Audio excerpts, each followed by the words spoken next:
of Sci-Fi Radio. This station is now the ultimate power in the universe. We would be honored if you would join us.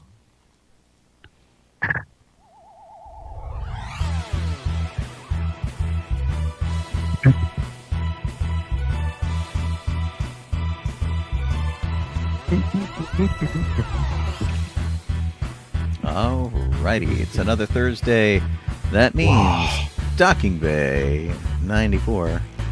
Yeehaw! Thanks for joining us here. I am Sean Obi-Shawn Crosby.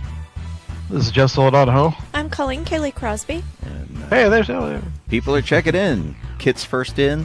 Kelly's popping in. They're getting there. You could be listening to us on sci-fi.radio at sci-fi for your Wi-Fi. You could be watching us on Facebook or on Twitch or on YouTube. All of those things are completely cool. We do this every Thursday night, talk about the week in geek, interesting stuff that has happened that may be of interest if you like nerdy stuff. Or if not, just hang out, you know? Yeah. We're easy. I'm easy. Right. Suit yourself. How's everybody's week? Pretty good? But okay. Less bad than Yeah. last week, so there's that. Jeff worked 2 days in a row.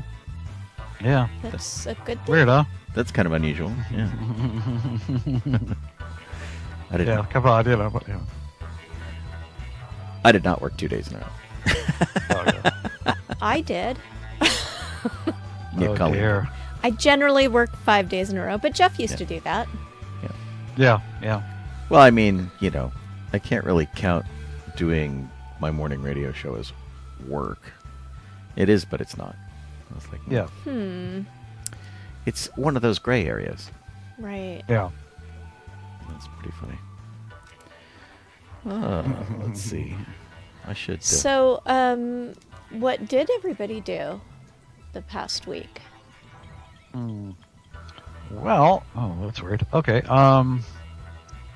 I didn't have a lot. I mean, other than just wandering around thrift stores and finding stuff like usual, like every week. It's just go to thrift stores, see if I can find whatever I'm looking for. You know. Uh-huh. It was a matter of like, I just didn't really succeed in some cases, you know, because I've got like 3 of them near me right now, and there's nothing really this week, which is You know, odd. Jeff, though, you have thrift store shopping foo. I totally don't. Like, I don't tend to have good luck at thrift stores. Sometimes I do, Okay. but not Yeah. as often as you do. I had terrible luck at thrift stores this week. I tried a whole bunch of thrift stores looking for a number of things and completely failed, like all of them. And then I tried a bunch of other shops too. My it was Tuesday, I guess, was really long. It was like a really long day. Got up and did the show, and then had a bunch of like errands to run and stuff. And Colleen says I shouldn't be as grumpy about it as I am, but it was one of those things where like you tried to do something nice and then you had a bunch of annoying things happen during your day. But the thing is that Yeah. your things that you were doing nice and your things that were annoying had nothing to do with each other. They didn't. They So didn't at all. I don't So get it. so I did the radio show, and then I had to take my car in to have a recall because I took it in for a recall, and they didn't do it right, or they put in the wrong part or whatever it was. They had to redo it, and so they called me and they said, "Hey, we can't clear this. It's not really done." And it was a thing that's basically supposed to stop my car from catching on fire, and so that seems reasonably important. So I went, okay, I'll do that. And then one of our friends lost her pets in the fire. She can't find them.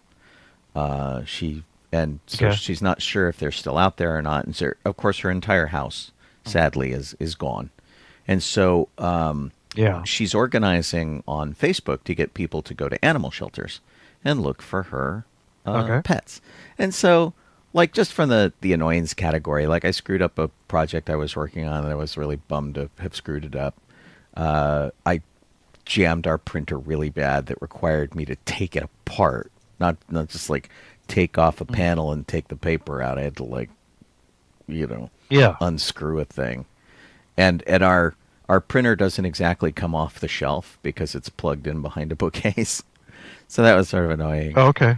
And then I had to, like, reprint the flyers and stuff like that. But on the good side of things, like, I went to the West LA Animal Shelter and I looked at all the kitties there to make sure that they didn't have the ones we were looking for. And I went to Santa Monica Animal Shelter and did that. Same thing. The Santa Monica one seems to be run by, like, the city of LA or something. Their animal control officers were there. And so everybody got flyers, and I gave all the information that I could, and they gave suggestions to help out. And then had to make my way down, like, to the other end of the South Bay. So Santa Monica's kind of at the northern end of the South Bay. I had to go all the way to the south end of the South Bay to Pacific Coast Highway, where the Genesis dealership is. And so went down there, and they were really cool. They're like, okay, we'll work on your car and do whatever. And if you want to go somewhere for lunch, we'll drop you off. And I'm like, well, I ate on the way down there because I didn't know what I was going to do for food. So, but will you take me you're offering to drive me somewhere. Can I just go anywhere? And they're like, yeah, we're not going to take you all the way home, but sure. And so I had them take me to the American Red Cross, which is like 10 minutes away, and I donated blood. And then went back and got my car when I was done, and it was fine. And then I did all my thrift shopping and stuff on the way home, and all the stores I needed to go to and things like that. And that was the bummer. I found exactly zero. Like, Target didn't even have toilet paper. I have to say that I mentioned to someone that I work with that you decided to take your time at the car dealership and go donate blood. And he was blown away by the thought of, I'm waiting here anyway. I might as well do something good in the meantime. And I was too. I never would have thought to sit and do something helpful for other people in a time when it's annoying to wait around anyway. So how great is that? Well, it was a target of opportunity. It was like basically the right, but most people wouldn't have thought of it. They'd just, like, sit at the car dealership grumbling because they had to sit at the car dealership instead of deciding to take that time and do something good with it. This car dealership is pretty cushy, though. It's Genesis, right? And so their cars are like $100,000, and I didn't pay that for my car, just in case you wondered. Their cars are like $100,000, and so when you go to sit in their waiting room, they have a coffee machine that is a Starbucks coffee machine that grinds the coffee for you before it makes it. It's like very, very fancy. So nice. So waiting around their waiting room wouldn't have been terrible, but I don't sit still very well, and so this just seemed like a thing to do. And I didn't donate platelets because I didn't know how long it was going to take. Usually that's what I do. So I'm okay, I haven't donated blood in a while. Let's do blood, which is faster. And so so that was kind of a good thing. And they always screw up my blood donations anyway. Cool. I have no idea how much blood I've donated over the years. I think it's nearing on 12 gallons, but oh boy, they kept messing up my accounting for it, so I don't know. And they're like, "Oh, you've almost reached a gallon." I'm like, "That is not true." So, like, you need to get your VAT pin. My VAT pin. pin. Ugh. Instead of your gallon pin, you've donated a vat. A vat of blood, right? That would be great. You're pretty well. They used to give you a pin that had a little number in it, but you know, I'd have to go get my own. I think waiting pool. Right, exactly. Bucket of blood. Gross. Who do we got over here? Budala, Matthew Tillard popped in. The Lady A. Laura. Kelly's there. Chris is there. Oh, we've got Kelly and Alan over on Facebook. Mm-hmm. Yeah. Pat and Matt. Pat and Matt are on YouTube. Pat Larson, very cool. Oh, Yes, nice. Dawn is there. Yeah. And Talon Thorne popped in. Right on. Yeah. Do we get frequent Falcon Flyer? Yeah, there's Chris. You just did? Oh. Yeah. See, I always forget. So I thought, my one name per person. I can't remember more than that. Yeah. They had a huge sale at the Salvation Army this last weekend. It was like all closed $3, or unless it was priced less, and I found nothing. Oh, it's they funny. Had huge bins too. Kelly mentions Vicky just popped in, and Kelly mentions that. And Eric Gerds just popped in. Thrifts. Kelly says thrift stores are like Aldi. You have to be happy with what you find. You can't go in and find what's on your list. I do have to say that one of my thrift store finds that I have found in my lifetime was that Sean and I needed to go to a plaid party where you were supposed to wear a plaid shirt. I didn't have anything plaid. And both of us went into the local thrift store and came back with a plaid shirt. Pretty and decent I plaid. love mine so much that, and this was before 2020 that we went to this party. Oh, man. I wear that shirt all summer. It's my favorite. That's pretty funny. Yeah. Yeah, I was looking for, I need a leather duffel bag for a costume that I'm putting together, and finding one that isn't like one of the modern crop of I need one that's like the 50 years old style. It looks like just a duffel bag where it's like it's got a zipper in the top, it's got two handles on the top, it's got a handle at each end and a shoulder strap. That's it. No lots of pockets, no shoe compartment, no whatever. Just cannot find it to save my life. And then of course I'm cheap. I don't want to spend like $300 on a bag I'm only going to use for a costume. Yeah, who would? So that's a problem too, and we can't even find it like on eBay. Jeff and I have been combing eBay, looking for stuff because it's just been crazy frustrating. I understand. So Sean and I went to a board meeting for a board we're on Saturday, virtually. So yeah. That was nice because I didn't manage to get to any of the Jane Austen things this weekend. I had planned to go to the ball, and then I didn't manage to snag a ticket, and I felt sort of weird about presuming on my friends who help run it. I was like, I don't know if I feel good about that. So I stayed home from that.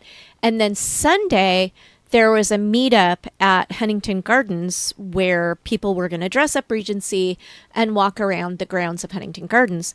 But on Sunday morning, it was pouring. We got hit hard. Yeah, with rain. And apparently it rained harder at our house than anywhere else in Los Angeles. Not our specific house. That would be pretty funny. The LAX area. Yeah. And so maybe it wouldn't have been so bad, but the only Regency dress I have is very, very thin cotton.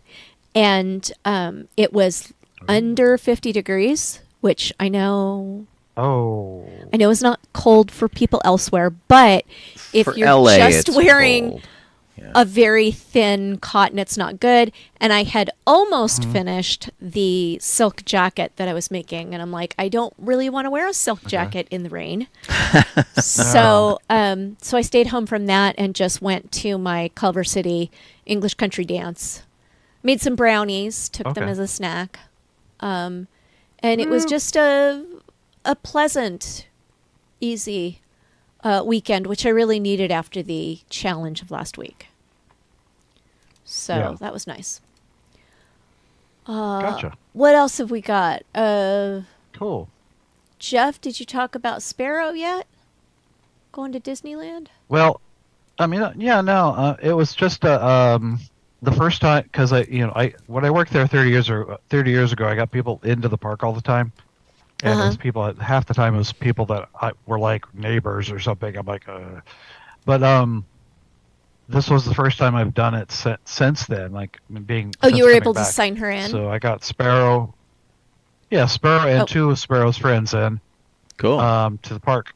Sorry, And I literally, because of how long it took everyone to get to the house and then, corral and go get ready, go off to the park. I literally had enough time to get them in there, make sure they had the tickets on their phone app, and turn around and go right back out to go to so work. I'd go home. Oh, to go home. Change and come right back to Disneyland. Oh, see, I would have thought that you would have just taken them with you and just gone straight into work. Yeah, but I started much later. Oh, that makes sense. Not much later, but I mean, it's like I started at like 4. In the original plan, you would have started much later, but they dithered while they were getting ready. Yeah, it would have been earlier. Yeah, we should have been there. Should have been there by noon, but we were there about 1. So a little after 1.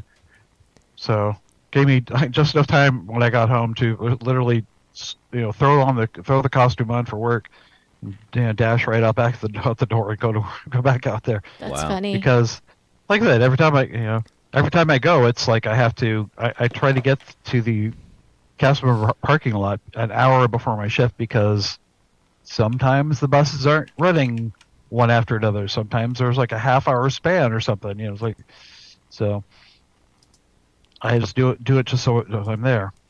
But they had fun. They went around Disneyland. It was one of the it was a Sweethearts Night thing for the After Dark again. So they were only in Disneyland for a little bit. That's the one that picture Sean putting up is the one that he took. I took from the car yesterday in the Autopia when I went to go visit Jeff, which was complicated because I couldn't get the right lane that he was loading people in on. But then he took his break while I was in the car, and it all worked out. It was pretty funny. Yeah. Yeah. And Sparrow took a picture of me. Apparently, when they were in line. For like they're waiting to get in line or something. Yeah. But yeah, but it was fun. They went from Disneyland over to DCA, and then they left when like the World of Color or whatever the heck it is was going to start. And so I thought I was supposed to be off at 10:30. I could have sworn it said 10:30. And then I get to work and I'm like, don't I have like a lunch? And they're all, no, you're up at 8:30. I'm like, wait, what? 8:30? So it was only like I'm like, oh, dang it. So I like turn around and get back. It was like 3 to 8:30 or something shift. Oh, and so that's odd. Like, yeah, it is weird. It's weird funny. ones, but I try to But otherwise, it's been fun. It's Autopia is a weird little ride to run to do stuff with. Well, it's been there since the park opened on day 1, and so I mean, as a legacy ride, it has so much about it that's so weird. And then it was like sponsored by Chevron for a while, so they changed the cars from the little sort of Corvette cars to like Chevron cars. They introduced like 4 different body types to it. They put license plates on the back, like the license plate of the car in front of me honored the Skyway. So it said like Skyway 56 or something on it, which was kind of interesting. And now Honda runs it, or sponsors it. And so the cars have less personality and more Asimo robot. Yeah. Well, they literally, when Chevron took over, they literally just swapped the bodies Yeah. on the cars. It's the same cars it's underneath. the same cars. Yeah. Yeah. And then when Honda took over, all they did was stick an H on the front of those bodies. Oh, I didn't even So it's all the notice. same damn cars. I didn't even notice the H on it. Yeah. Yeah, you still have 3 different kinds of cars. You have Sparky, and Dusty, and then you have Susie. And Dusty is the one with actual headlights. Oh, okay. It doesn't have like a little hatch on the back, so to speak, that Susie has. And then Sparky is the one that's doesn't have the hatch, but it has headlights that are just on it. They're not up on it like a buggy. Right. Like a buggy. That's really funny. Yeah. But still going, and they're Jeff and I. Jeff and I, after his shift yesterday, went to Denny's, and because he got off around 9:30, and I had tried to time it so that I was at my car while you were getting to your, you were getting to your car, and it actually worked out pretty well. We met up at Denny's right about the same time, and it was. It was really kind of funny. We had a long conversation about, can they electrify it? What can they do to update the thing and make it more modern? And what kind of sponsors need to sponsor it? There's this very in-depth discussion on what the Autopia should be. And there was like a table of younger people behind us who were like listening intently. And I kind of wanted to lean over to them and go, "We're not like Imagineers or anything. Don't take anything we're saying as serious." I know, because we don't know what we're talking about. Yeah. Exactly. I'm like, it was fun. It was pretty cool. Denny's is the where you end up at restaurant, but it was still well, and it was so cold. It still worked out. So I always prefer IHOP to Denny's for an end up at restaurant. We might have to go there next time. But so when I went to Disneyland, I got there at about 5:00, like at the front gate, and I walked through. Gotcha. And our sunset is now at about like 5:30, 5:45. Now the days are getting longer. Thank goodness. Yeah. Oh my gosh. So I walk in and I scan my Magic Band, and the guy who was at the gate looks at me and he's like, "It is so cold. I can't believe you're coming to Disneyland in a skirt," because of course I'm wearing the kilt, and I'm like, it's a kilt. Thank you very much. And as long as my hands and feet are warm, I'll be perfectly fine. It's not a problem. I'm not worried about it at all. We were joking around for a while, and he was just like, he was super fabulous, and so it was a kind of a nice, fun way to start the day at Disneyland, because this guy was like so flamboyant, so over the top. And so I started walking in and made my way into Main Street, where I found myself walking alongside a Japanese girl who, I'm sorry to interrupt, but apparently Sci-Fi Radio is silent. Not again. What the heck? Oh, well. Oh, my gosh. Hold on a second. Well, I will... I'm turning Sci-Fi Radio like on and off again. Okay. So it will probably be okay. Do you need a break before you finish your Japanese girl story? I don't. Okay, great. It'll be fine. It just means that like they haven't heard anything for 24 minutes. Awesome. Yay. Oh well. Sci-Fi Radio. Grr. Oh man. So anyway, technology. So I'm walking down Main Street in Disneyland, and the girl next to me is from Japan, and she's wearing knee socks and a plaid schoolgirl skirt. And so I like kind of look over at her and I say hi, and she looks at me and like kind of, up and down elevator eyes. And I said, well, obviously we shop at the same store. And she laughed, and I said, "Well, how are you finding Disneyland?" And she's like, "It's cute. It's small." And I said, "Yeah, we've been to Tokyo Disneyland, and it's really big, and it's got to be kind of like shocking to be at Disneyland." But anyway, we talked for a little while, which was really fun. And I made my way over to Autopia to see if I could find Jeff. And then after I saw you, and Greg, I saw Greg too in line, which was good. Went over to Gregory. Yeah. I went to Galaxy's Edge and Okay. talked to some people for a while. And I stood in one place for too long, talking to my friend Dave, who's PhotoPass, and I got cold. Not like cold, but my hands got cold. And it was all I could think about. And I'm like, okay, I have to leave now. I can't stand here and talk to you anymore because my hands are frozen. And so, yeah, started walking by. No. And I thought, well, where am I going to go to get warm? So I went into Madame Leota's new shop that's there, the carriage barn. And the thing that I wanted to see over there was at the half hour, I noticed that her crystal ball, which is in the middle of the store, kind of got more active. Yeah. And then I noticed that it didn't really seem to do much more the other time other than have some kind of like flashy lights in it. And so I thought, well, I need to see it at the top of the hour. And just in case you haven't been in the store yet, when you walk in to this green carriage barn that's designed to complement the Haunted Mansion, it's very large.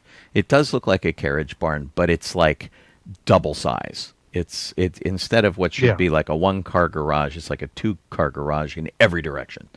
And so you walk in, and there's this half table, and it's got this maybe 12-inch glowing crystal ball on it. And above that ball is the lamp, the Tiffany-style lamp that used to be over Madame Leota in the Haunted Mansion. So it's got a spiderweb pattern in it, which is really cool. And it's old Haunted Mansion stock. They used to hang it there over her crystal ball. And then when they revamped that whole area, they got rid of it. And so they brought it out of storage, and it's now in that store. And so you can like reach up and touch an old piece of the Haunted Mansion. It's really cool.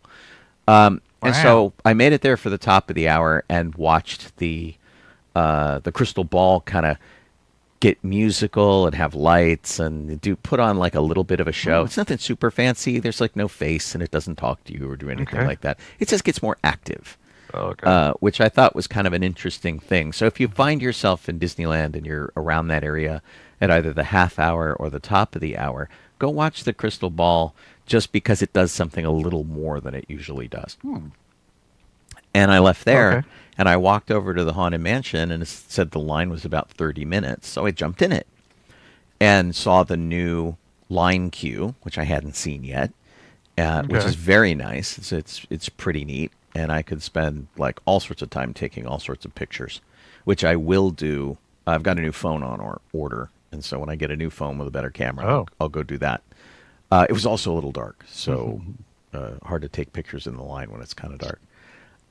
In the line, I'm a little disappointed that they got rid of, or otherwise put somewhere that I couldn't find, the bird/bat house that they used to have. They used to have like a little Haunted Mansion-looking house that was up against the wall that you could see in the line as you went by. That seems to be gone, which is a little bit of a bummer.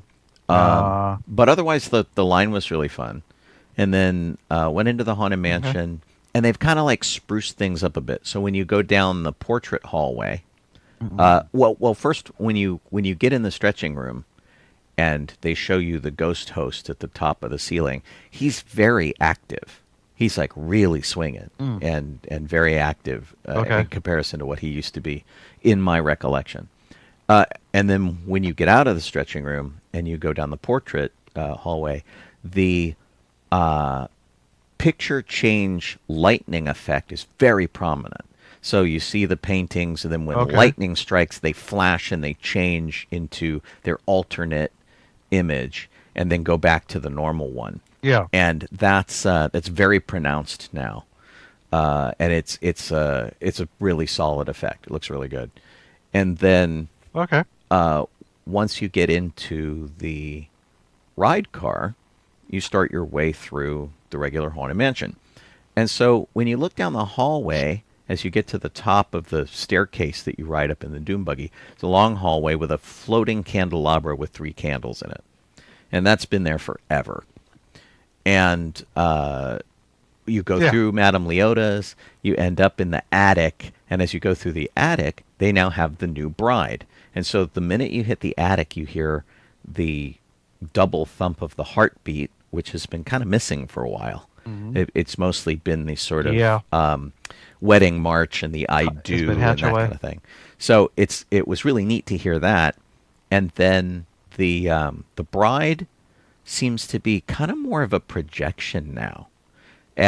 But she's back with the beating red heart, which is nice. She looks less angry than the Constance Hatchaway version that they had, where she was like an axe murderer.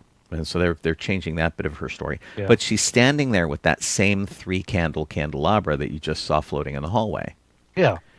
And you go down into the graveyard, and returning to the story. As you come back through the graveyard, there's always been one really underused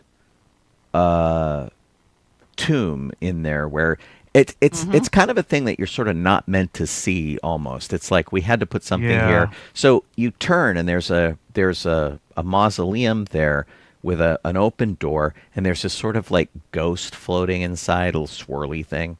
They have replaced that now with the candelabra floating in the tomb. Yeah. And so they've made a little bit more of a throughput story, which is really kind of cool. Yeah. It's subtle. You have to be paying attention.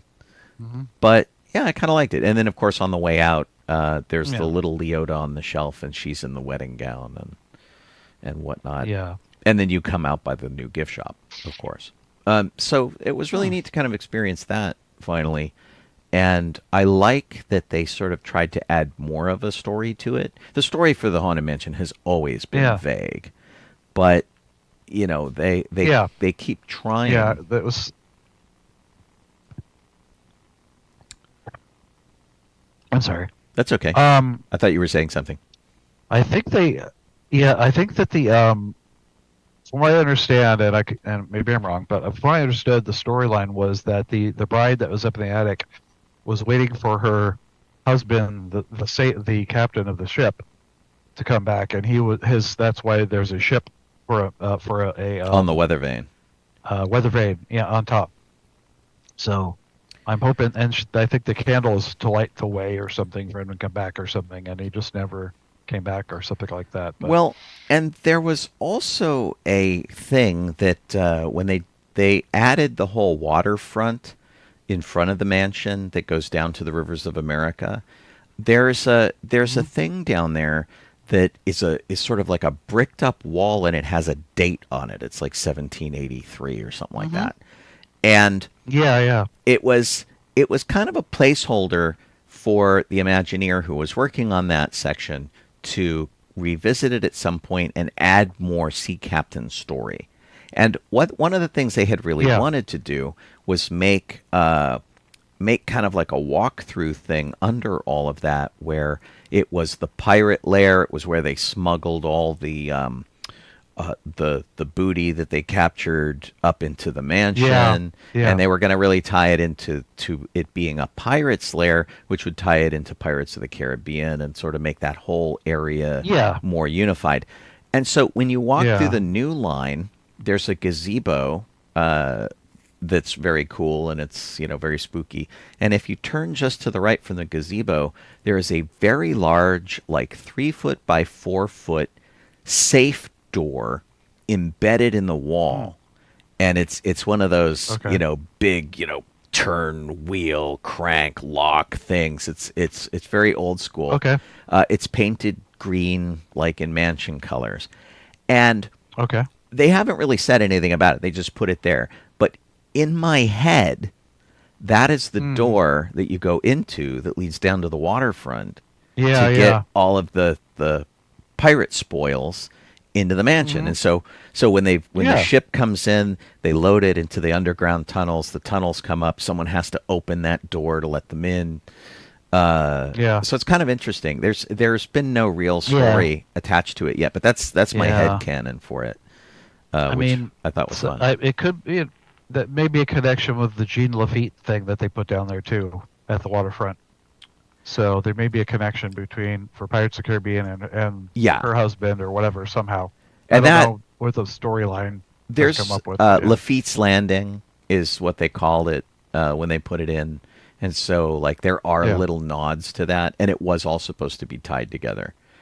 So whether they inevitably come out and do that will be interesting. But in my head, they kind of have. So but that's just me. That would be pretty good. I think it'd be cool. Yeah. Yeah. So anyway, I really enjoyed getting a chance to do that. And after I did that, it was so cold that I kind of bugged out, and that's when we met up for dinner. Yeah, it was pretty dang chilly. I was in a coat, and at work the day, and I just you could see the steam billowing out of my mouth as I'm working. I'm like, is it really that cold right now? Man, jeez. But yeah. So that's really funny. Yeah. All right, I haven't heard more about the radio, so I assume we're back on the radio.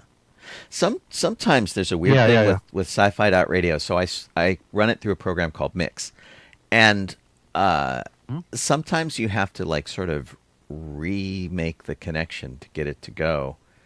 It happens on my morning show sometimes too, and when it happens here though, I keep forgetting to go check and see that we're on. So I appreciate you guys going, all right, tuned into sci-fi.radio, and it's quiet, very quiet. It's time for meditation. Right, exactly. Very quiet. Just, think about science fiction in a reflective way, and we'll get back to you eventually. Quiet. Yes. Too quiet. But we have people who are listening to us sort of perpetually. I think their computers automatically reconnect when we reboot this server, because one of them is in it could be Brisbane, Australia, and we have one in cool.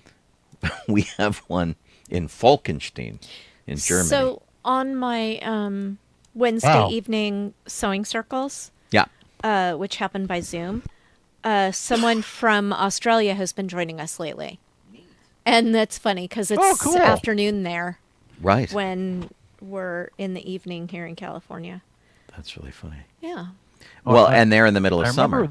And they are in the middle of summer. So they are sewing very different things than those of us over here are sewing. Although everybody still has the same deadline of costume college. So that those deadlines remain the same. Yeah. Was it an honorary guest that came to costume college? Was it Australia or is it New Zealand or something? Australia. It was. I remember that for 1 year. She was the costume designer for Miss Fisher's Murder Mysteries. Okay. And I can't remember her name, but I think Colleen's looking her up. She was a doll. She was absolutely Marion Boyce. She was so great. Okay. And we ended up taking her to Disneyland, in fact. And she was running around kind of experiencing the park on a level of looking at cast members and costumes and attractions and things. And then her husband was a huge architecture fan. And so he was appreciating Disneyland from an architecture standpoint, and he was armed with a camera. And so I just kept bouncing back and forth between the two of them as like resident Disney trivia guy, helping out with their visit. It was so much fun. They were so great, and they were so appreciative to be out there. And to take somebody and put them in a situation where there's about 500 people who like what you do, and you hang out with them the entire weekend, and they, hang on every word when you talk about your experiences working on a show they love. Absolutely amazing. So I'm really glad she had a tremendous time. Oh, good. So shall we start on the Star Wars? Not Star Wares. Star Wares. Wars. I think so. Hang on, I'm looking at our Where's? document. I think we caught everything, right? I think Probably. so. Oh. We didn't. I We're not- cooked a chicken earlier in the week on Monday. I think Sunday. That was I think one of the best whole chickens I've ever cooked. Oh, really? So that was nice. It was pretty good. It looked actually. really pretty. I should have taken a picture of it before I cut into it. Well, and I'll tell you actually what the real deal was is Colleen and I today made s'mores.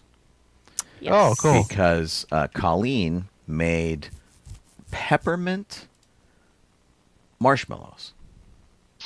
And so they were all swirled with red and they were like super cool. Yeah. And so she oops, now it's going to go away. There we go. She did Okay. She brought out all the stuff for s'mores, which were graham crackers from Trader Joe's, which are like really hearty old school, old-fashioned style graham crackers, not those little stamped ones with the holes in them. These are like really heavy-duty ones. They're smaller but thicker. We had lint, sea salt, dark chocolate, which was really good, and then we had these marshmallows that Colleen made, and so we toasted them over the stove, which was super cool. And so they got all kind of caramelized and stuff, which was great. And I thought I was going to need 2 for the s'more, but we smushed them together, and one of them was sufficient. And my gosh, it was just really good, really yummy. So yeah, the chicken was good. Forget that. This was way better. Just saying. Oh man. That is true. I didn't That's think to. I keep a running list of all of the recipes that I've used, and all of the any time I cook a dish that I want to be able to remember later what I did, I just make a few notes about it so that I can come back later, because I've had so many times when I'm like, I made this recipe like a year and a half ago, and then I can never find it again. And I'm just like sad throughout all time because I can't find the recipe again. So this is my solution. It didn't occur to me that I should put s'mores on the list because, s'mores, but maybe I should. Yeah. I don't know. My mom used to write them all down on like little 3x5 or 3x5 cards. Yeah, note cards. Note cards. Every recipe she had. Yeah. So she had a little tin box. Yeah, that's that a would hold pretty them. standard There was a ton of them in thing there. to do. Nice. Or it was before the internet. Right. And computers. I keep mine in a Google Sheets document. Well, you used to keep them on like WordPress or something till that all got messed up. LiveJournal. LiveJournal. And that's I what it still was. do. Do you? Okay. Yeah, it's just that nobody Okay. goes to LiveJournal anymore. So, like, the 3 people that are left on LiveJournal that are still my friends Right. see all my recipes, and nobody else does. I'm just impressed that like you can still find man. them over there, because so much of that technology has gone the way of like MySpace, and stuff. Yeah, like that. I should probably save those recipes somewhere else, because if it goes down, I'm going to be hating life. Right, because exactly. all my recipes are there. That's Yeah. funny. But it's so convenient. All right, so we've touched on everything. Let's move on to Star Wars. Woo! Go for it, Jeff. Star Wars. Okay. We have January 24th, 1931 is when John Hollis was born. And he was in Empire Strikes Back as Lobot. And of course, many other things like, Flash Gordon, Superman, Gravy. A lot, Yeah, he had a really interesting gigantic list of acting credits, but pretty good. sci-fi career. He ended up in Yeah. a lot of stuff. I was thinking about him Yeah. lately because of Skeleton Crew and KB and her implants Yeah. and stuff, and that kind of very much reminded Yeah. me of Lobot, and the idea that wasn't necessarily a choice. That it was like we not did this to cosmetic you or something, to yeah. save your life, or whatever. Yeah. He played a lot of like people who were assistants or supporters or whatever. So like in the Superman movies, he was an elder of Krypton in Superman 1 and Superman 2. In Flash Gordon, he was one of Klytus's guys. He was Lando's aide in the Empire State. It's like he was like perpetually somebody's assistant, at least in his sci-fi movies, which is really funny. Yep. Yeah. So he had a pretty good number of stuff. That was neat. The next one on the list is January 29th, 1942, is when Peter Sumner was born. He was Lieutenant Paul Treatham, and operated the Dianoga. Yeah, in New Hope. He also operated the Dianoga. I guess he was the puppeteer for that. I love when they give us names of a character as if we know who the hell that is. Mm-hmm. He's like, he's who now? Yeah. I always feel relieved when you guys don't know who a character is. Yeah. Because then I'm like, okay, there was no hope for me. Huh? He was the one who what, Jeff? Backing and forthing. So he was the one where they came into the little detention block room, whatever, and he was there, and he got knocked off. But yeah. Oh, okay. I think that's who he was. See, the problem is a lot of these guys didn't get get names until they became action figures or whatever. Yeah. So, yeah. But he was in the TV version that they did in the UK of Clue, which they call Cluedo. I never understood that, but whatever. And yeah, just lots of guest shots all over the place. Very busy guy. That's pretty funny. But trying to identify him in Star Wars, I'm like, who now? Yeah, exactly. Like, where was this guy? But yeah. I think he got plugged by Han or something. He's probably the guy that they then sort of Bowdlerized him in the special edition, because when everybody got shot in the detention center and stuff, or in that first room where the guys like rush in and take care of the Imperial officers and stuff, there were they'd get shot and there'd be a big flash of flame on their uniform as they fell to the ground. And George, I guess, decided that was too violent. And so he'd cut like the first, 7 or 8 frames so that it was a much smaller little puff. And to like try to make it more sanitized or something. And I'm like, okay. Yeah. Strange. Last birthday, we have January. Yeah, Poe's barking outside. January 28th, 1944 is when Andrew Jack was born. He was a dialogue coach for The Force Awakens, and dialogue coach on a whole lot of other stuff. So 115, and to be exact. Wow. So yeah, and The Last Jedi. So he did more than one Star Wars, and The Batman. That was his most recent one, I guess. So he was teaching Robert Pattinson how to speak normally? Probably not to have an English accent, because he's supposed to not be from, he's supposed to be Bruce, maybe that's why. Does Robert Pattinson have an English accent? He could already do that, so yeah. Weird. Robert Pattinson? Yeah. Maybe he was teaching him how to talk like this. Yeah. But pretty good numbers, pretty good, chunk of sci-fi and stuff he worked on. So yeah, excellent.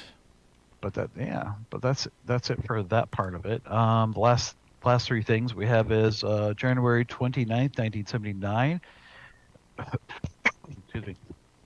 So when George completed the second draft of Star Wars, tentatively titled "The Adventures of the Star Killer." What year was that? 75. 1975. Okay. Yeah. That's what we Lucas have, was doing when Spielberg did Jaws. Yeah. The Jaw Killer. January 27th, 1983, George officially announces the change of title for Revenge of the Jedi to Return of the Jedi. Because Jedis don't have revenge. Don't seek revenge. Yeah. Yeah. And the last one, January 29th, 2008, Lucasfilm unveils a new character named Ahsoka Tano in anticipation of the toy shows coming up. We just had, and I don't know if there's like an official day or that they try to do this on or just around this time. It was Ahsoka Day at Disneyland and Walt Disney World. And they had a lightsaber meetup in Galaxy's Edge, which I missed because I don't know, it fell off my calendar or something. It was really kind of weird. To interject here, the Lady A mentions that Warwick Davis is set to get a Lifetime Achievement Award from BAFTA. He's getting a BAFTA Fellowship. Wow. February 16th of this year. It says it recognizes those who have made an outstanding and exceptional contribution to film, games, or television, and is the arts charity's most prestigious honor. And so, I mean, that's pretty good. And of course, Warwick Davis was Willow. He was Wicket the Ewok. He's done all sorts of stuff. Continues to work in every Star Wars movie. They keep giving him roles. And he has also been a huge advocate for little people. And that people who have dwarfism don't have to have limited lives because of it. And so it's pretty cool and kind of surprising because, you know, usually it's the kind of thing that they give all the pretty people and stuff. And, you know, here's a guy who's been working hard. He's been in all of these great movies. He's totally deserving of it. It's just kind of a surprise. Yeah. I don't remember Billy Barty getting a lot of awards. I'm just saying. So, but he was in he was in Harry Potter, and he's did some TV shows with Ricky Gervais and Stephen Merchant and all sorts of things like that. So the evil little leprechaun. Right, yeah. It's the horror movie series that he was in as the leprechaun. Yes. So this puts him in really interesting company, right? So Alfred Hitchcock, Steven Spielberg, Sean Connery, Liz Taylor, Stanley Kubrick, Laurence Olivier, Judi Dench, Anthony Hopkins, Martin Scorsese, Mel Brooks, Helen Mirren, Ridley Scott. I mean, this is crazy. Oh boy. Kathleen Kennedy, of course. But, you know, good for everybody involved. That's super cool. I'm very pleased that he's getting this award. That's really, really pretty neat. Congratulations to him. Yes. Yay. Woo. Hey, somebody we met is getting a cool award. That's right. Look at Somebody that was in your car. Yeah. Right. Well, his son was in your car.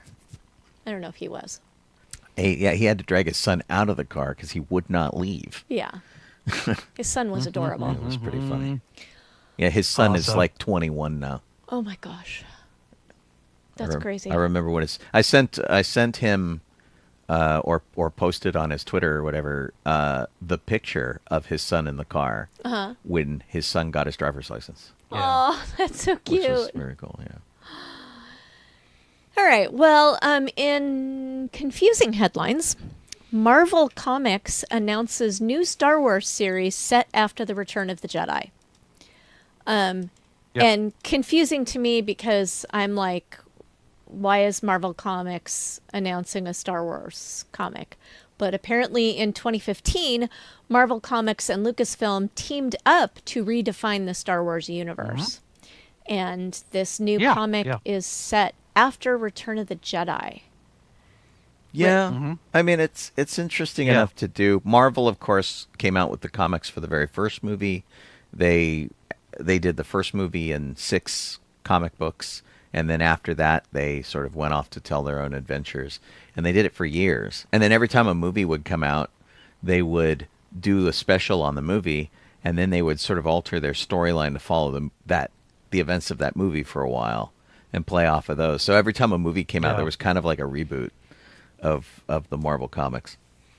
Well, this new comic will This, continue from the Battle of Jakku, where the New Republic defeated the last remnants of the Empire. Okay. Yeah. Do you have something, Jeff, about this comic? Oh no, that was it. Okay. You just brought it up actually. Sorry. That was Why it. does everybody want to go back to Jakku? I don't know. Well, I mean, at least it's not Tatooine, you know. Right. They Yeah. look the same. It's the other desert planet. And Speaking of Tatooine, in final Star Wars news for the day, New Jedi Order, which is the upcoming Star Wars movie focused on Daisy Ridley as Rey Skywalker, has a new writer. Charmine Obaid Chinoy is making her narrative feature film debut with Star Wars New Jedi Order. interesting to see them do a like kind of unknown to do this. She is typically a journalist, Interesting. and I think she has done documentaries. I'm looking her up on IMDb right now. So she did something called A Girl in the River, Sitara, Let Girls Dream, Journey of 1,000 Miles. These are all documentaries. And Diane von Furstenberg, she had one on her, a bunch of freedom fighters and stuff.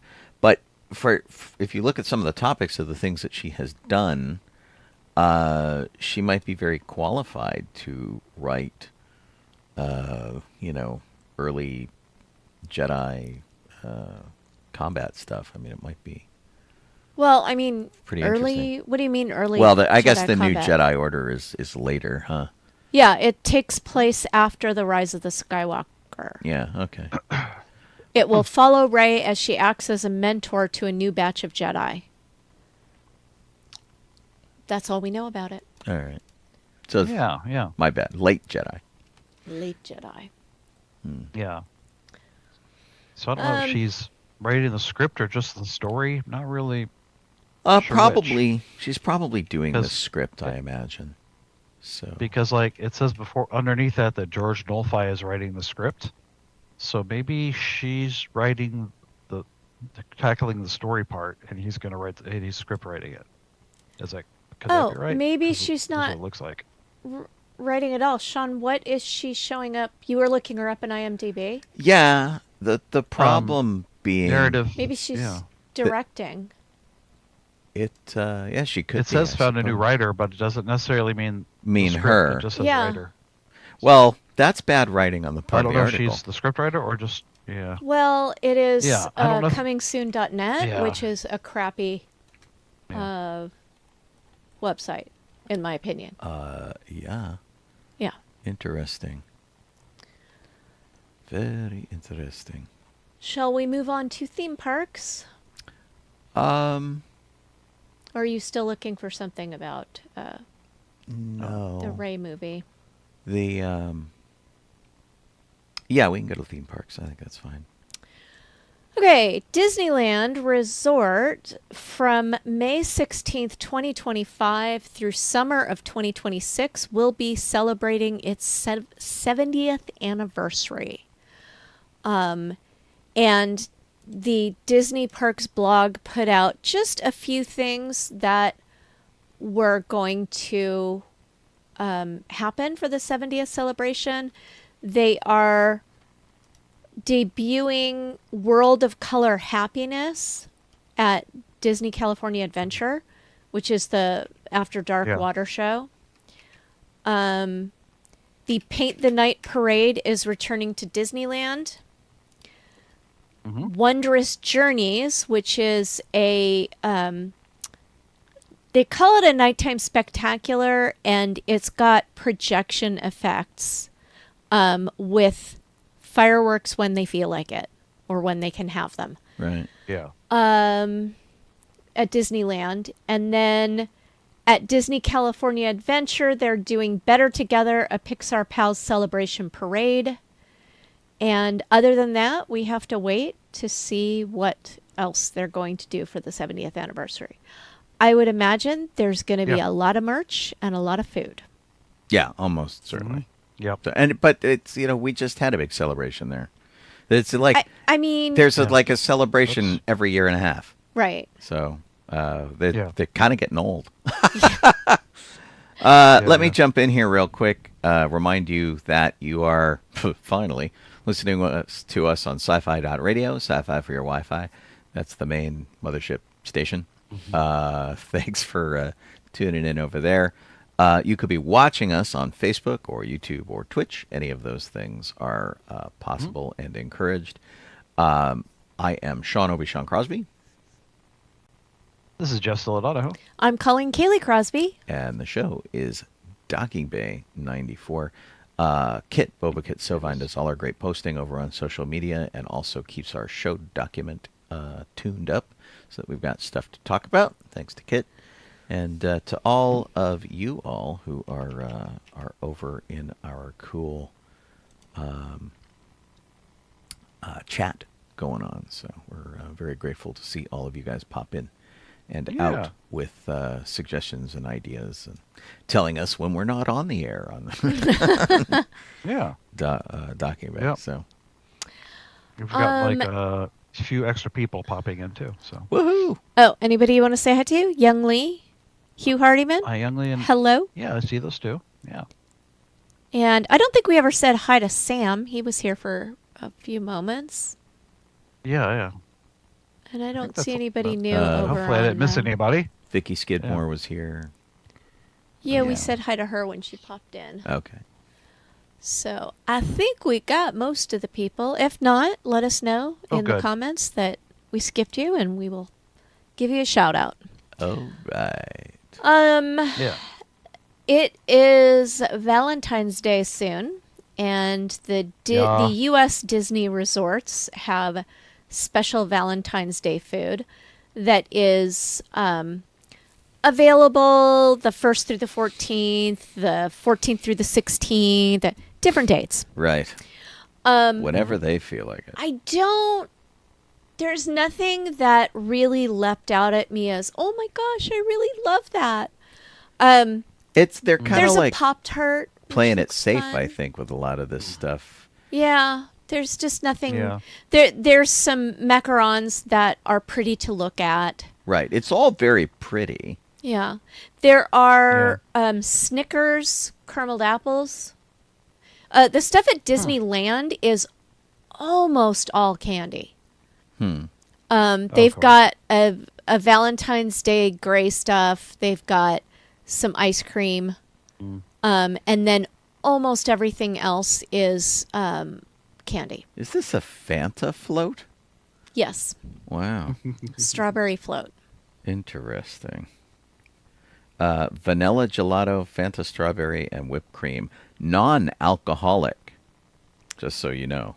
Because I have a lot of alcoholic floats. Oh, I bet that Disneyland has a lot of alcoholic floats. Or, the Disney parks. Yeah. I bet we could find. All of it is very, very pretty. There's a lot of Valentine's Day stuff going on right now at the park. Their merch is all out. You walk into the Disney Showcase on Main Street, which is the shop on the right-hand side when the street narrows across from the Emporium. And it's all red in there. Super fancy schmancy. But yeah, I mean it's all very pretty. I will have to say that the thing that I found most awe-inspiring is from Tiendita, which is in downtown Disney. And it is a Valentine's buñuelo, which is a traditional fried pastry with Valentine's candy. And the reason why I found it so awe-inspiring is because it's ginormous.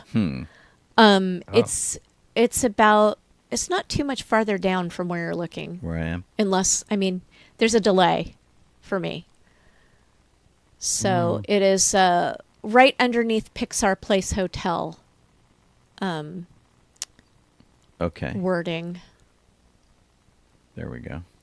Do you see it down there in the lower right Oh my corner? gosh, yeah, look at that. It's huge. That's kind of amazing. Yeah, unless that is a child's hand.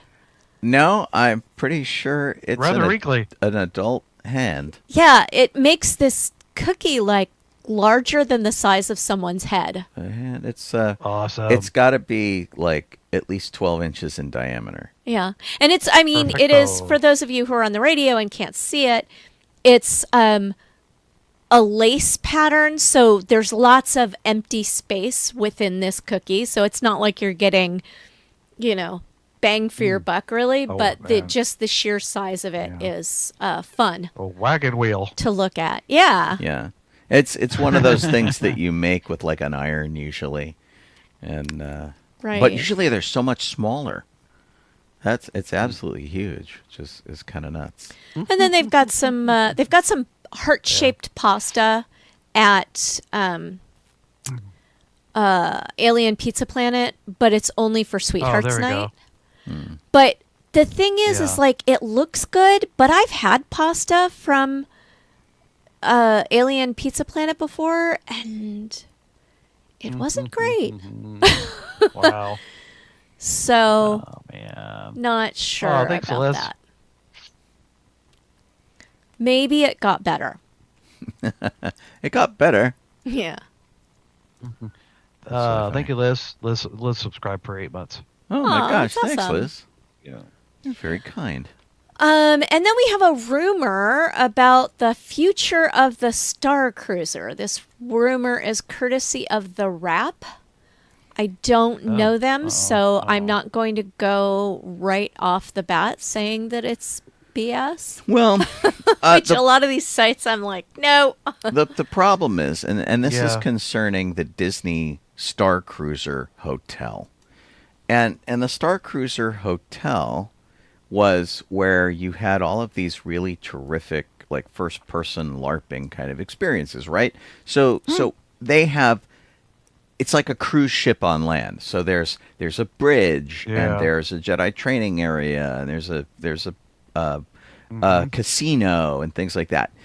But Yeah. the I don't powers think that so. be at Walt Disney World cannot figure out what to do with this space. They were thinking of making it a restaurant. They were thinking of making it a walkthrough experience, maybe making it a shopping arcade. They had all these ideas that they were floating. And the problem is that you can't get people to it conveniently. It's not like you can just walk out of Galaxy's Edge and make your way there, because when they did take Yeah. you back and forth from Galaxy's Edge to the hotel, you had to do it in a panel truck. And so unless they ran a shuttle back and forth for people, which would be limited in terms of people who could actually get out there, there's like no way to do anything with this. And And Yeah. I they're guess they only have saying the one that in picture. the article that it's going to be made into offices for Imagineers, Imagineering. which Yeah. sure it could be, and then they could be housed as offices there for a year or two, and then Disney will come up with some other idea right. and make it into something else. So Yeah. I Yeah, feel that's like this is possible. non-news. And I think that it's fair to say that whatever they do put in there will be temporary. And it's like Yeah. you can take one of those bedrooms and you can make it somebody's office. It's like the one of the rooms that you would stay in. But, they'd have to put desks in there. There's not a lot of space in Yeah. it, things like that. There are some common spaces that they could do these things with. I feel like the Yeah. Galactic The trouble- Starcruiser, like if they really decided to put something there, like they could put a hotel there, and then it would just be on the bus system like other hotels at the Yeah. Disney World Resort, or they could make it something else and build a people mover type thing to Anything. go to it. Yeah. It's behind. I Go ahead, Jeff. was gonna say, from what I understand, the way they built it and how you would do experiences to your rooms and how you get from the hotel to the parks, and the way they designed the whole building is that if they wanted to make a hotel out of it, it would be really hard for them to do that. It would be easier for them to just knock it down and build something else than to try to like retrofit it into a hotel. Right. A regular hotel or something. Gosh darn it. The article that we have also speculates on, in the title of the article, or actually it's just the header on the page link, that the hotel cost $1 billion to build.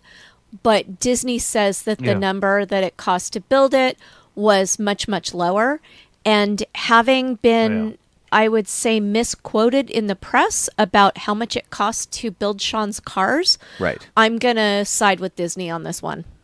Well, and Disney also did a thing like Warner Brothers. Remember when Warner Brothers had the Batgirl movie and they didn't release the Batgirl movie because they decided to use it as a tax write-off? And so they basically said, oh, gosh, we spent so much money making this unreleasable movie. We're going to put it on the shelf, and you're going to give us a big old tax break because it was a failure. Disney has apparently done something similar with the Galactic Starcruiser, where they have assigned it as a tax loss. Right. And so I'm showing you a picture here of this is the hotel in the center, the building in question. And the idea being that like you came in and you boarded down in the bottom of this picture here in the sort of coffin shaped overhang, and then you went in and they put you in like an elevator and they took you to the hotel proper on the quote unquote shuttle. And the red line that you see drawn here is the path that the truck used to take to get to Galaxy's Edge. And so you can see Batuu in the upper right-hand corner there. So they would put you in this panel truck that looked like a shuttle, and they would drive you over there. You took an actual little trip, and they would let you out, and then you would get into the theme park. So it's not like you can easily walk over there. They could do something to allow it, and especially after when during COVID, we had to walk here as Californians who had our Disney passes. We had to walk from the front gate of Disneyland all the way to Mickey and Friends. They weren't running the trams. And if you wanted to get to your car, you had to walk it. And it was 15 minutes. And everybody did it. We all did it. So they could make it something, as long as they made it so that you could cross that river. They could make a more straightforward path. I mean, there's two bridges there right now in the photo you're showing. There are, but it's a roundabout way to get to them. Yeah. If you take the top red line and extend it straight out and cross, like add on to that bridge that's there already, that's crossing there, you could make it a much shorter Maybe a monorail? Yep. The monorail is not anywhere near it that I can tell. Yeah, the monorail doesn't go to... No, they could make one. Oh, make a new one. I don't know. They could build one. No. That goes from there to there. Way too much money for them to spend on it. Yeah, well, you know what I'm saying. They could. There are they lots won't. of options. They won't. It's too much money to throw after. And actually, they could even make it a shorter route if they did that too. That's a long route. Yeah. That does go the roundabout way. Well, that's what I was saying, is that all they have to do is put a footpath to continue the top red line where it makes a left and starts going down the road there. All you have to do is make it go straight to that parking lot and then walk to the entrance. It'd be really easy. That would be a lot cheaper than putting in a new monorail. But they have to decide what long route they put in. They have to decide what they're going to do with it. They didn't want to make it a restaurant, which was one of the ideas, was to make it a dining experience. Because they put in that other one instead with the space elevator that like you get in and you're in space. I think as a hotel, as they built it, I don't think there's that many rooms. I think there's a limited number of rooms there. I think there were 100 rooms. I think that the most likely thing is that they're going to make it something completely different, and that they're not going to just take the shell of it and use it as is. But they probably need more time to think about it, and they might have some Imagineers who need offices, and Yeah. it's a stopgap. Probably. There were 94 cabins that could sleep up to 4 people. There were 4 suites that could sleep up to 4 people, and 2 suites that could sleep up to 8 people. So there were 100 rooms that they could do. Yeah. Yeah. And for a Disney hotel, that's not, that's not really enough rooms. No, and they said that Disney took a $2.5 million hit per room for the venture. That was SF Gate, which does a lot of Disney reporting. But, take that with a grain of salt, too. It's hard to estimate how much Disney loses on a thing like this because we just don't have, per their goal, we don't have all the information on what this stuff is. But what's that $250 million in failed rooms if we use their math? But well, and there were a lot of people who wanted to go, and I know so many people who went like 3-4 times. It was crazy. Yeah. I'm like, where did you get that kind of money? Well, geez. Some of the people who went 3 or 4 times had to take additional jobs to pay for the credit card bills. I mean, that was a choice that all of us had. We could have done that, but I wasn't willing to take a second job to fund a vacation. So. Right. Shall we move on? Sure. Sean, take it away. All righty. So, relatively short list this week, for which we're always grateful. At the age of 78, singer Marianne Faithfull passed away. She was an inspiration to the Rolling Stones and inspired a whole bunch of people to follow. Nick Cave, PJ Harvey, Beck, Billy Corgan, people like that. She dated Mick Jagger, of course. Pardon me a second. I'm still having an asthma attack from our fires and such. But anyway, Mick Jagger and Keith Richards wrote a song called As Tears Go By that she recorded. She became a big hit. She recorded as part of the Pink Floyd The Wall when they did live concerts and stuff, which was super cool. She was identified in tabloids that as the naked girl at the Stones party, which unfortunately she could never ever escape her sort of wild past, regardless of how much she did. But she was an inspiration for songs like "Let's Spend the Night Together" and "She Smiled Sweetly" and you can't always get what you want and things like that. So she's lots of songs from the Rolling Stones came from her, in addition to her own career, of course. It doesn't say here that I read what she passed away from. So I'm going to assume natural causes. Dick Button passed away at the age of 95. Perfectly respectable age. And he was a gold medalist who then went on to become a commentator in the world of figure skating. And so if you never saw him skate, because he was skating in 1948, a little before most of our time, he went on to win Emmys for his figure skating coverage with Wide World of Sports and things like that. So he was from New Jersey, and he was the first post-World War II U.S. champion at the age of 16. So kind of crazy. And he had a whole bunch of firsts to his name. He was the first person to land a double axel in any competition, first American to win the men's skating event. Long career, and if you watch figure skating at all, you absolutely know who he is. And then, of course, sadly, just within the past couple days, and while we're talking about skating, we had a collision between an American Eagle flight and a U.S. Army Black Hawk helicopter.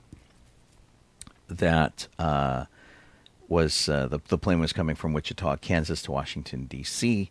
The helicopter was doing some training exercises, and likely due to depth perception and identification issues with the helicopter using night vision equipment, they seem to have misidentified the distance of the plane that they were supposed to avoid. Unfortunately, there were no survivors from the crash. And there were, like a lot of skaters on board. The Skating Club of Boston lost 6 people, including 2 coaches, 2 teenage athletes, and their parents. The Kremlin said that there were Russian figure skaters and other citizens on board the plane as well. And maybe some more coaches on board, which was strange. And then there was a plumbers union on there, and I won't identify any of the people as this is all still an ongoing thing. But to be sure, it's a terrible loss for which we're very sad to have the news of, and it just kind of ties into Dick Button passing with ice skating and all of these ice skaters that were on board flying into town. So sad news to be sure. Don't let social media get you in a twist. Go and do some actual research on it. Colleen pointed me at something that our friend Don, who was listening earlier, I don't know if he's still here,